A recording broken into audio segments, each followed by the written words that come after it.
भैया बम धमाके में न मरते तो क्या मंत्री जी मुख्यमंत्री बनते, और क्या मुख्यमंत्री बने रहने के लिए नेताजी बकरों के खून से नहाते थे, और सेक्रेटरिएट की बॉबी के कत्ल का उनके करियर से क्या संबंध था, और चारा सिरा तो वहां तक भी पहुंचता था।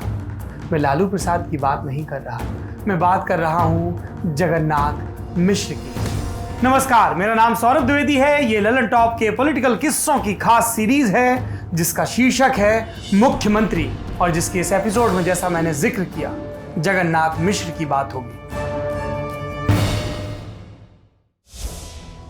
सितंबर 1982। गुलाबी रंग वैसे तो बेहद खूबसूरत है, लेकिन मुख्यमंत्री के दफ्तर की दीवारों पर चटक गुलाबी रंग कम ही देखा जाता है। गुलाबी दीवार से टिकी शीशम की एक आरामदायक कुर्सी पर बैठा शख्स कभी अर्थशास्त्र का प्रोफेसर हुआ करता था, लेकिन 10 में 6 उंगलियों में कीमती पत्थरों से जड़ी अंगूठियों को देखकर लगता था कि वो तर्कशास्त्र के मोर्चे पर अपने घुटने टेक चुका है। अभी कुछ ही महीने पहले इस अफवाह ने जोर पकड़ा था कि मुख्यमंत्री ने खुद को सत्ता में बनाए रखने के लिए यूपी और बिहार की सीमा पर बने एक तांत्रिक मठ में 108 बकरों की बलि चढ़वाई थी। कुछ लोगों ने दावा किया कि इन बकरों का खून इकट्ठा करके मुख्यमंत्री को नहलाया भी गया। गुलाबी दीवारों वाले इस दफ्तर में जब पत्रकारों ने मुख्यमंत्री से इस बाबत सवाल किया तो उनका चेहरा तमतमा गया। उन्होंने लगभग चीख कर कहा, फरेब है, ये सब बातें फरेब हैं। जबकि सच तो ये था कि नक्षत्रों के संयोग को साधने में लिप्त ये मुख्यमंत्री एक दुर्घटना के चलते यहां तक पहुंचा था। मुख्यमंत्री जिसका नाम था जगन्नाथ मिश्र।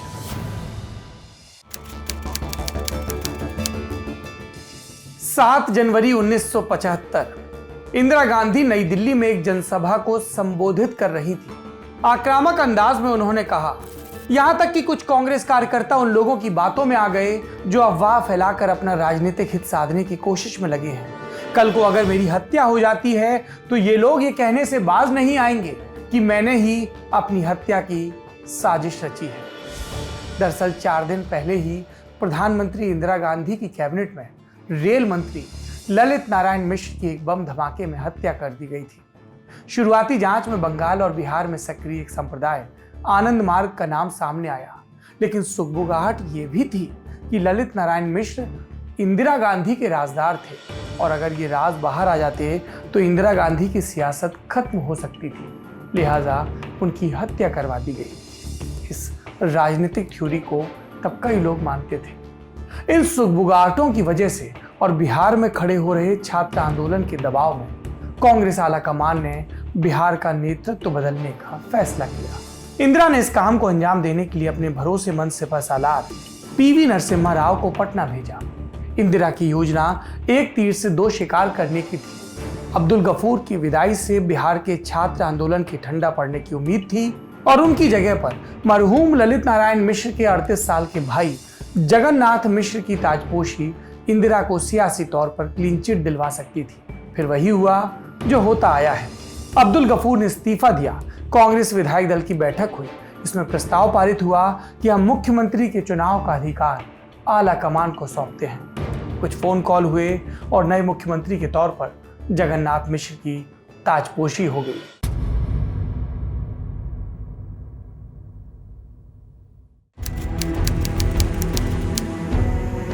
ललित नारायण मिश्र के जाने के बाद मिश्र खानदान की सियासत जगन्नाथ मिश्र के कंधों पर टिकी थी, तो उन्होंने वही किया जिसकी उनसे उम्मीद थी। वो आपातकाल के दौर में मुख्यमंत्री थे। संजय गांधी सत्ता का असली केंद्र थे। जगन्नाथ ने संजय को साध लिया। दिल्ली दरबार में उनकी पकड़ मजबूत होती गई। सूबे की कांग्रेस के सदर सीताराम केसरी से अदावत के बावजूद जगन्नाथ मिश्र किसी भी सियासी खतरे को अपने पास मंडराने नहीं देते थे। फिर 1977 में आपातकाल हटा, चुनाव हुए। इंदिरा गांधी और कांग्रेस दोनों को हार का सामना करना पड़ा। जनता पार्टी का झंडा ढोते हुए मोरारजी देसाई प्रधानमंत्री की कुर्सी तक पहुंच गए, और सत्ता में आते ही उन्होंने 9 राज्यों में चल रही कांग्रेस सरकारों को यह कहते हुए बर्खास्त कर दिया कि वो जनता का भरोसा खो चुकी है। बिहार भी इन 9 राज्यों में से एक था, और जगन्नाथ मिश्र बिहार के मुख्यमंत्री थे। सूबे में नए सिरे से चुनाव हुए। जनता पार्टी की यहाँ भी एक तरफा जीत हुई, लेकिन जनता लहर में भी जगन्नाथ अपनी झंझारपुर सीट बचाने में कामयाब रहे। 1977 में बदलाव की लहर पर सवार होकर सत्ता में आई जनता पार्टी 1979 आते आते सत्ता की बंदरबाट में तब्दील हो चुकी थी। 2 साल में 1.5 प्रधानमंत्री देने के बाद 1979 के दिसंबर और 1980 के पहले सप्ताह में लोकसभा के लिए नए चुनाव हुए। इस बार जनता का मूड जनता पार्टी के खिलाफ था। कांग्रेस को जबरदस्त बढ़त दिख रही थी। जगन्नाथ मिश्र को मुख्यमंत्री की कुर्सी गंवाए 2 साल हो चुके थे। पटना से उनका मोहभंग हो चुका था। दिल्ली में मरहूम भाई ललित नारायण मिश्र के जूते खाली थे। जगन्नाथ मिश्र लोकसभा का चुनाव लड़ गए। सीट फिर से वही झंझारपुर और नतीजा फिर से वही झंझारपुर से जगन्नाथ मिश्र चुनाव हार गए। इसकी कई वजहें थी। पहली वजह, राजनारायण और चौधरी चरण सिंह वाली जनता पार्टी का धड़ा यानी जनता पार्टी सेक्युलर, उसने झंझारपुर सीट से धनिक लाल मंडल को उतारा जो 1977 में जीते थे। जगन्नाथ मिश्र के लिए मुकाबला उनके मुकाबले यानी मंडल के मुकाबले आसान दिख रहा था, लेकिन अचानक से समीकरण त्रिकोणीय हो गया, क्योंकि ललित नारायण मिश्र के करीबी मित्र रहे चंद्रशेखर ने जनता पार्टी के टिकट पर सेकुलर के अलावा जो दूसरा धड़ा था ललित नारायण मिश्र की बेवा कामेश्वरी देवी को मैदान में उतार दिया। अब भाभी थी जो कह रही थी चुनाव प्रचार के दौरान कामेश्वरी देवी कि जगन्नाथ ने ललित बाबू की हत्या के बाद परिवार की अनदेखी की। कामेश्वरी वोटरों से कहती थी कि जब से ललित बाबू गुजरे जगन्नाथ मिश्र ने हम लोगों का ख्याल नहीं रखा। वोटरों ने इस भावना का ख्याल रखा क्योंकि उन्हें दिख रहा था कि ललित बाबू ने ही उंगली पकड़कर जगन्नाथ को राजनीति का ककहरा सिखाया था। ये चुनाव लोकसभा चुनाव के बनिस्बत पारिवारिक कलह में तब्दील होकर रह गया और इसका फायदा मिला धनिक लाल मंडल को। जगन्नाथ मिश्र 45,483 वोटों के अंतर से चुनाव हार गए। उनकी भाभी कामेश्वरी देवी को मिले 84,135 वोट। वो तीसरे नंबर पर रही, लेकिन जगन्नाथ को लोकसभा पहुंचने से रोकने में कामयाब रही।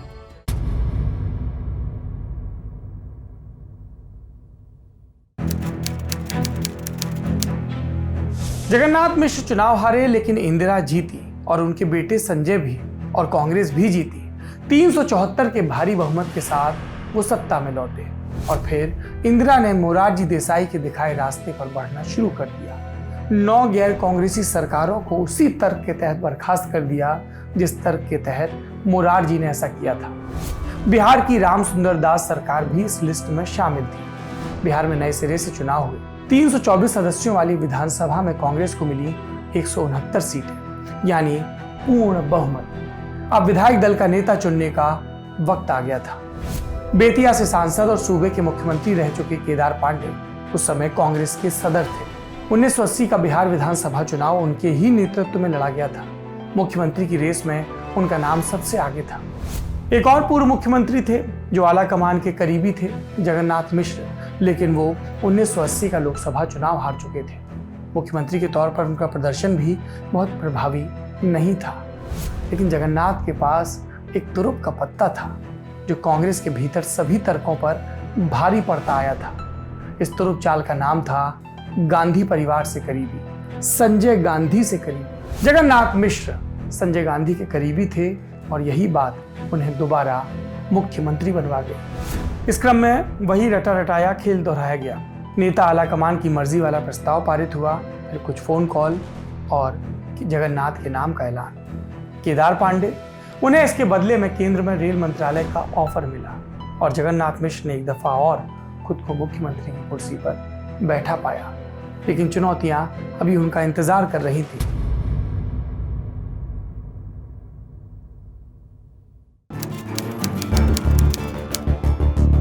आठ मई 1983 की शाम पटना में अफरा तफरी का माहौल था।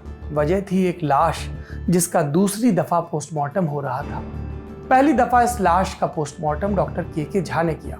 उनके हिसाब से मौत की वजह इंटरनल ब्लीडिंग थी और शाम को झा के इस निष्कर्ष के बाद इसी लाश का एक दूसरा डेथ सर्टिफिकेट बना। इसे बनाने वाले थे पटना के जाने माने कार्डियोलॉजिस्ट ए.के. ठाकुर। उन्होंने मौत के लिए कार्डियक अरेस्ट को जिम्मेदार बताया। ये लाश थी श्वेत निशा त्रिवेदी उर्फ बॉबी की। बॉबी बिहार विधानसभा सचिवालय में बतौर टाइपिस्ट नौकरी करती थी। विधान परिषद की अध्यक्ष राजेश्वरी सरोज दास ने उन्हें गोद ले रखा था। सबसे पहले स्थानीय अखबार प्रदीप ने बॉबी की हत्या के संदिग्ध हालातों पर सवाल उठाने शुरू किए। मामला हाई प्रोफाइल था, लिहाजा इसकी जांच पटना सिटी के सीनियर सुपरिटेंडेंट किशोर कुणाल करने लगे। उनकी छवि कड़क पुलिस अफसर की थी। उन्होंने केस की गहराई में पहुंचने के लिए बॉबी की जमीन में गड़ी लाश को फिर से बाहर निकलवाया। लाश का विसरा नए सिरे से जांचने के लिए सैंपल फॉरेंसिक लेबोरेटरीज भेजे गए। नतीजे चौंकाने वाले थे। फॉरेंसिक जांच में पता चला कि श्वेत निशा त्रिवेदी उर्फ बॉबी के शरीर में मेलेथियन नाम का जहर था। जांच को आगे बढ़ाते हुए पुलिस के हाथ में 2 चश्मदीद गवाह आए। पहला त्रिशूलधारी सिंह। त्रिशूलधारी पेशे से टेलीफोन मैकेनिक था और अक्सर राजेश्वरी सरोज दास के घर आना जाना रहता था।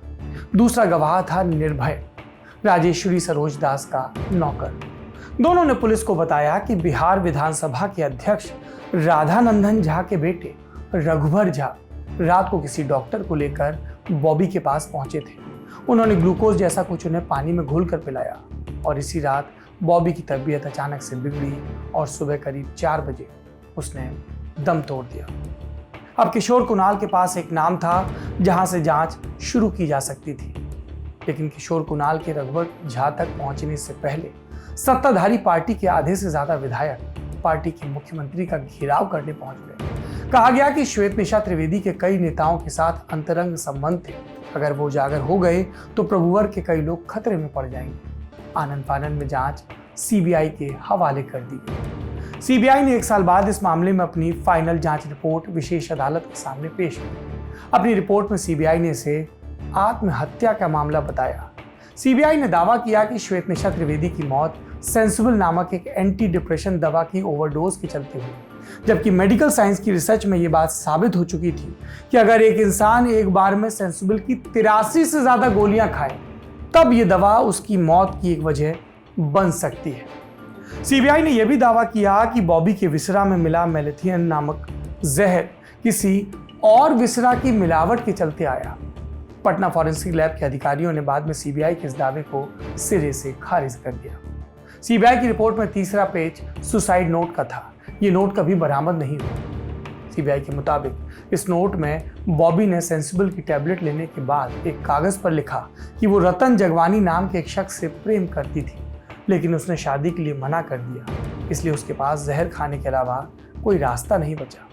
साफ था सीबीआई इस मामले में रसूखदार लोगों को बचाने में लगी हुई थी। इस केस की सीबीआई जांच की अपील बतौर मुख्यमंत्री जगन्नाथ मिश्र ने की थी। इसके अलावा एक और चीज थी जिसके चलते जगन्नाथ संदेह के घेरे में थे। श्वेत निशा त्रिवेदी की मौत को कार्डियक अरेस्ट करार देने वाले डॉक्टर A.K. ठाकुर, उन्होंने सीबीआई के सामने बयान दिया था कि उन्होंने बॉबी की लाश की जांच इंदु कुमार झा के कहने पर की। इंदु कुमार झा मुख्यमंत्री जगन्नाथ मिश्र के निजी सचिव थे।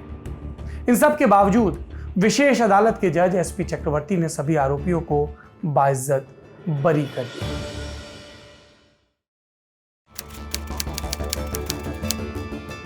मुख्यमंत्री के तौर पर जगन्नाथ मिश्र का दूसरा कार्यकाल विवादों से भरा था। मुख्यमंत्री बनने के साथ ही उन्होंने अल्पसंख्यक वोटरों को रिझाने के लिए उर्दू को बिहार की दूसरी आधिकारिक भाषा घोषित कर दी। जगन्नाथ के इस कदम का सबसे ज्यादा विरोध उनकी ही बिरादरी के मैथिल ब्राह्मणों ने किया, लेकिन जगन्नाथ एक कदम और आगे बढ़ गए। उन दिनों मुख्यमंत्री के दौरे से पहले स्थानीय पार्टी कार्यकर्ताओं को पोस्टकार्ड के जरिए संदेश भेजे जाते। इसमें ताकीद की जाती कि मुख्यमंत्री रात का विश्राम किसी मुस्लिम कार्यकर्ता के यहाँ करना पसंद करेंगे। विरोधियों ने इसे तुष्टीकरण की राजनीति करार दिया। जगन्नाथ मिश्र को नया नाम मिल गया, मौलाना जगन्नाथ मिश्र। फिर उनका एक और विवादास्पद फैसला आया, बिहार प्रेस बिल। यह साल था 1982 का। बिल आया तो इस मकसद से कि मीडिया ब्लैकमेल करने की नियत से या ऐसी खबरें जो उपयुक्त ना हो या वो खबरें जो किसी की छवि को सरकारी अमले में नुकसान पहुंचाती हो वो अखबारों या पत्रिकाओं में छप ना सके। बिल आया तो कहा गया कि बिहार में इस बिल को लागू करने में इंदिरा गांधी का समर्थन था, क्योंकि कुछ ही वर्षों पहले देश से इमरजेंसी हटाई गई थी और इमरजेंसी का अखबारों ने जमकर विरोध किया था।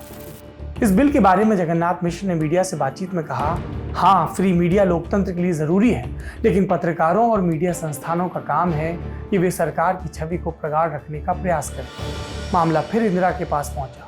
उन्होंने कांग्रेस के लखनऊ अधिवेशन में पत्रकारों से बात करते हुए कहा, मैंने बिल पढ़ा नहीं है, लेकिन सरकार के वकीलों से बात करते हुए उन्हें पता चल चुका था कि बिल में ऐसा कुछ भी नहीं जिससे प्रेस के अधिकार खत्म होते हों। इंदिरा गांधी ने बयान के आखिर में यह भी कहा कि सरकार लोकतंत्र के किसी भी हिस्से का इस्तेमाल सरकार या किसी व्यक्ति के चरित्र हनन के लिए नहीं होने देगी। ये भी तो सरकार की ही जवाबदेही है। आपने इंदिरा का बयान सुना।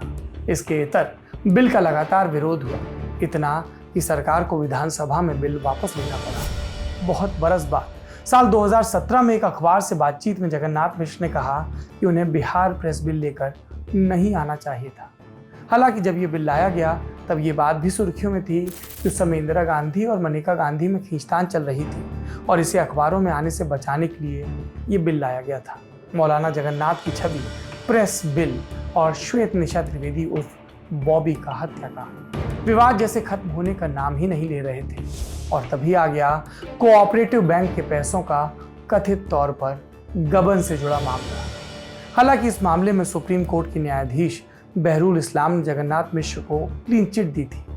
उधर बिहार प्रेस बिल, उससे मीडिया के लोग नाराज चल ही रहे थे। उन्होंने इसे यानी कि इस गबन के मामले को लगातार उछाला। इन सब के बीच कांग्रेस के अंदर जगन्नाथ मिश्र की विरोधी लॉबी सक्रिय हो गई। मिश्र के धुर विरोधी सीताराम केसरी कांग्रेस के कोषाध्यक्ष थे। मिश्र के आका संजय गांधी एक प्लेन दुर्घटना में पहले ही मारे जा चुके थे। केसरी के चेले और कटिहार के सांसद तारिक अनवर अब इंका की यूथ विंग यानी युवक कांग्रेस के राष्ट्रीय अध्यक्ष थे। उस वक्त युवक कांग्रेस और NSUI जैसे जो इंका के फ्रंटल ऑर्गेनाइजेशन थे, उनके कामकाज की मॉनिटरिंग कर रहे थे कांग्रेस के ताकतवर महासचिव राजीव गांधी। लिहाजा तारिक अनवर और राजीव गांधी के संबंध अच्छे हो गए और राजीव तारिक से बिहार सरकार का हाल लेते रहते थे। इसके अलावा बिहार सरकार के कुछ ताकतवर मंत्री जैसे नागेंद्र झा और ललितेश्वर प्रसाद शाही, उनकी भी जगन्नाथ से नहीं बन रही थी और वो भी दिल्ली दरबार में शिकायत कर रहे थे। ऊपर से जगन्नाथ की किचन कैबिनेट जिसके खूब चर्चे हो रहे थे, कई कांग्रेसी नेता इससे खार खाते थे। इस किचन कैबिनेट में 3 लोगों की एक कोठरी ने डेरा जमा लिया था। ये तीनों मिश्र सरकार के मंत्री थे। इनके नाम थे राजू सिंह, रघुनाथ झा और प्रभुनाथ सिंह। तब बिहार में एक नारा चलता था, जगन्नाथ के 3 हाथ, राजो, रघुनाथ और प्रभुनाथ। इन नारों से इतर सबको लगने लगा था कि जगन्नाथ के दिन अब गिनती के हैं। फिर आया 1983 का साल। इंदिरा गांधी मिनरल पॉलिसी लेकर आई। जगन्नाथ मिश्र ने बिहार विधानसभा में 2 घंटे तक भाषण दिया और इस पॉलिसी का विरोध किया। मैडम प्राइम मिनिस्टर को ये बात पसंद नहीं आई और 3 हफ्तों के भीतर जगन्नाथ मिश्र का इस्तीफा हो गया। अगस्त 1983 के पहले हफ्ते में जगन्नाथ मिश्र ने मुख्यमंत्री पद छोड़ा और उनकी जगह चंद्रशेखर सिंह मुख्यमंत्री बन गए।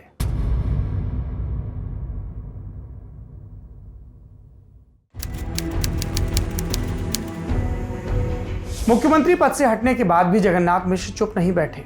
सभी कांग्रेसी मुख्यमंत्रियों को, चाहे वो चंद्रशेखर सिंह हो या बिंदेश्वरी दुबे, भगवत झा आजाद हो या सत्येंद्र नारायण सिंह, उनके लिए मुसीबत पैदा करते रहे।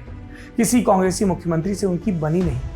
राजीव गांधी जगन्नाथ मिश्र को पसंद नहीं करते थे, लेकिन फिर भी बिहार कांग्रेस में उनकी पकड़ को देखते हुए 1989 के चुनावी साल में उन्हें प्रदेश अध्यक्ष बनाया गया। इन लोकसभा चुनाव में कांग्रेस बुरी तरह हारी क्योंकि बोफोर्स का शोर अपने चरम पर था। बिहार में उस समय कांग्रेस के मुख्यमंत्री थे सत्येंद्र नारायण सिंह उर्फ छोटे साहब। लोकसभा चुनाव में उनका प्रदर्शन बहुत खराब रहा। आप कहेंगे बता तो दिया पार्टी का प्रदर्शन, मुख्यमंत्री का व्यक्तिगत प्रदर्शन भी खराब रहा। 1989 के लोकसभा चुनाव में मुख्यमंत्री की पत्नी किशोरी सिन्हा, बहू श्यामा सिंह और समधन माधुरी सिंह तीनों चुनाव हार गए। इसके साथ साथ भागलपुर के सांप्रदायिक दंगे, इससे निपटने में उनकी अक्षमता भी भारी पड़ी। ऐसे में लोकसभा चुनाव के नतीजे आने के तुरंत बाद छोटे साहब को मुख्यमंत्री के पद से हटा दिया गया और तीसरी और आखिरी दफा जगन्नाथ मिश्र ने मुख्यमंत्री पद की शपथ ली। राजीव गांधी पसंद नहीं करते थे, पहले बताया। इसके बावजूद मौलाना जगन्नाथ मिश्र को मुख्यमंत्री बनाया गया ताकि मुसलमानों और कांग्रेस के बीच की दूरी को, जो राम मंदिर का ताला खुलवाने और भागलपुर दंगों के चलते हो रही थी कायम, उसे पाटा जा सके। जब मिश्र मुख्यमंत्री बने तब विधानसभा चुनाव में सिर्फ 3 महीने बाकी थे। इन 3 महीनों में जगन्नाथ मिश्र ताबड़तोड़ फैसले करते दिखे। कई कॉलेजों का सरकारीकरण किया, शिक्षकों का वेतन बढ़ाया, मदरसा शिक्षकों का भत्ता बढ़ाया और इन सब के साथ पूरे बिहार का तूफानी दौरा किया, पर कुछ काम नहीं आया। मार्च 1990 का विधानसभा चुनाव कांग्रेस बुरी तरह हार गई और उसके बाद से फिर कभी अपने दम सत्ता में नहीं आ पाई।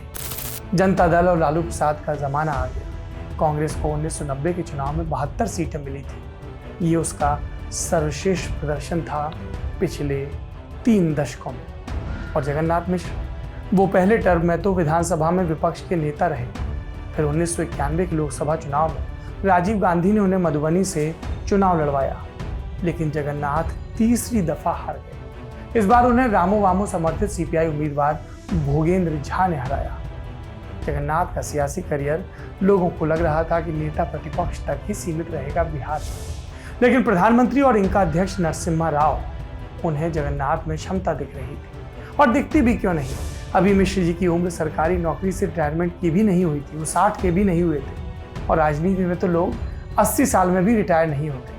1994 में पीवी नरसिम्हा राव ने जगन्नाथ मिश्र को राज्यसभा के रास्ते दिल्ली बुला लिया। इसके बाद लोकसभा चुनाव के 1 साल पहले कांग्रेस की स्थिति को मजबूत करने के इरादे से नरसिम्हा राव ने क्षेत्रीय छत्रपों को अहमियत देना शुरू किया और इसी रणनीति के तहत जगन्नाथ मिश्र और के करुणाकरन जैसे पूर्व मुख्यमंत्री राव की कैबिनेट का हिस्सा बन गए। बिहार के सियासी समीकरणों को ध्यान में रखते हुए नरसिम्हा राव ने जगन्नाथ को ग्रामीण क्षेत्र और रोजगार का पोर्टफोलियो दिया। बाद में इसी मंत्रालय का नाम बदलकर ग्रामीण विकास मंत्रालय हुआ।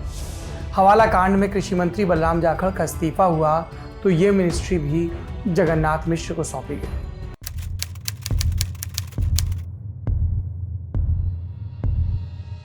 नवंबर 1996 में नरसिम्हा राव ने कांग्रेस अध्यक्ष के पद से इस्तीफा दिया।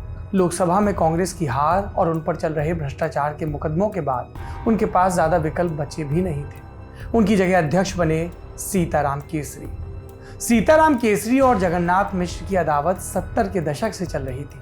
तब केसरी कांग्रेस के प्रदेश अध्यक्ष थे और जगन्नाथ मुख्यमंत्री।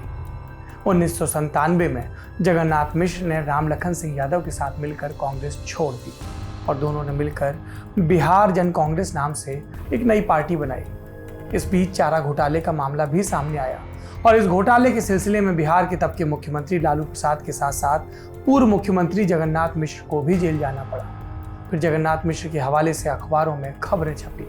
खबरें हैं कि जगन्नाथ मिश्र ने कहा कि चारा घोटाले में लालू प्रसाद का नाम पूर्व प्रधानमंत्री एच.डी. देवेगौड़ा के कहने पर शामिल किया गया, जबकि खुद उनका यानी जगन्नाथ मिश्र का नाम तत्कालीन कांग्रेस अध्यक्ष सीताराम केसरी के कहने पर। इस बीच जगन्नाथ मिश्र ने अपनी बिहार जन कांग्रेस का विलय शरद पवार की नेशनलिस्ट कांग्रेस पार्टी में कर दिया, पर वहां भी ज्यादा दिन नहीं रुके। 2004 के लोकसभा चुनाव के पहले जॉर्ज फर्नांडिस उन्हें जनता दल यूनाइटेड में ले आए। झंझारपुर से लोकसभा का टिकट थमाया, लेकिन एक बार फिर करीबी मुकाबले में वो राष्ट्रीय जनता दल के देवेंद्र प्रसाद यादव से हार गए। लोकसभा में चौथी हार। हालांकि उनके बेटे नीतीश मिश्र का जदयू में समायोजन हो गया। नीतीश 2005 और 10 में झंझारपुर से विधायक बने और नीतीश कुमार की सरकार में नीतीश मिश्र मंत्री भी बने। उधर चारा घोटाले की न्यायिक प्रक्रिया चलती रही अपनी रफ्तार से। 2013 में रांची की सीबीआई कोर्ट ने जगन्नाथ मिश्र समेत 44 लोगों को सजा सुनाई। जगन्नाथ मिश्र को 4 साल की जेल और 2 लाख रुपए का जुर्माना भरने को कहा गया। झारखंड हाई कोर्ट ने जगन्नाथ मिश्र को कुछ समय बाद जमानत दे दी, लेकिन अब लालू प्रसाद के साथ साथ जगन्नाथ मिश्र भी चुनाव नहीं लड़ सकते थे। 19 अगस्त 2019 को लंबी बीमारी के बाद जगन्नाथ मिश्र का निधन हो गया और इसके साथ ही 2 दशकों तक बिहार कांग्रेस के पर्याय रहे एक युग का अंत हो गया।